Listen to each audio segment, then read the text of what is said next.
Welcome back to Get Unpacked. Today, we're looking at some pretty alarming numbers. From rising military budgets to a record number of conflicts, the data suggests our world is more on edge than at any point in recent memory. So, we're going to break down what's happening, where it's happening, and what it costs all of us.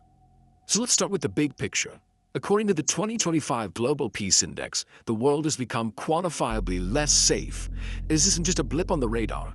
For the 10th time in the last 11 years, global peacefulness has actually declined, hitting its lowest points as they started tracking this stuff. 59. Just let that number sink in for a second. That's how many active, state-based conflicts are happening right now. It is the highest number at any single time since the end of World War II. It really puts us in a uniquely tense moment in modern history. And this isn't just some abstract trend you see on a chart. The people who study this for a living, they are feeling it too. Foreign policy experts are more worried than they have ever been in the entire history of this survey. As the Council on Foreign Relations puts it, the anxiety about violent conflict has just never been greater. So where in the world should we be looking? Let's explore the hotspots that have experts most concerned as we head into 2025. Right at the top of the list for experts is a further deterioration of the conflicts tearing across the Middle East. The big fear is that the current conflicts in Gaza and with Hezbollah could spiral into a much wider regional war, one that could pull in Iran. That's seen as a very high-impact possibility. A very close second concern involves the actions of major global powers. Russia's war in Ukraine, of course, continues to be a massive destabilizing force in Europe, while China's aggressive posture towards Taiwan and in the South China Sea raises fears of another major confrontation with truly global implications. So all this rising conflict risk is fueling a global trend, and it's a big one. A massive increase in militarization. As countries feel less safe, they spend more to defend themselves, and that creates a really dangerous feedback loop. And the scale of this new arms race is just staggering. Global military spending hit a record $2.7 trillion in 2024. That is a 9% jump from the year before, which is the largest single-year increase we've seen in a decade. Now, when you look at who's spending the most, the big names are there: the US, China, and Russia. But what's really interesting here is that it's not just about the superpowers. We're seeing huge increases across the board, from Europe to Asia. It reflects a worldwide shift in priorities toward defense. Okay, this slide right here really puts our global priorities into stark contrast.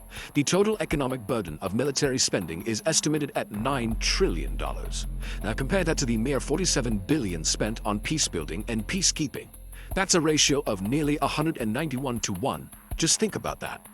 All of this conflict and all this military spending, well, it comes with a staggering price tag, one that goes far beyond just the budgets for weapons and soldiers. This was the global economic impact of violence in 2024, almost $20 trillion. It's a number so big it's kind of hard to wrap your head around. So we put in perspective, that's over 11% of the entire world's economic activity. Or you could think of it as a cost of about $2,455 for every single person on the planet. So where does that nearly $20 trillion figure even come from? Well, the lion's share, over 73% of it, is direct spending on the military and internal security. And this isn't just an accounting exercise. Every dollar spent here is a dollar that's not being spent on healthcare or education or infrastructure. So let's bring this down from these huge, abstract global numbers to the real world. How does this actually affect businesses? And by extension, you and me? Because this isn't just about geopolitics, it has a direct impact on the economy we all live in.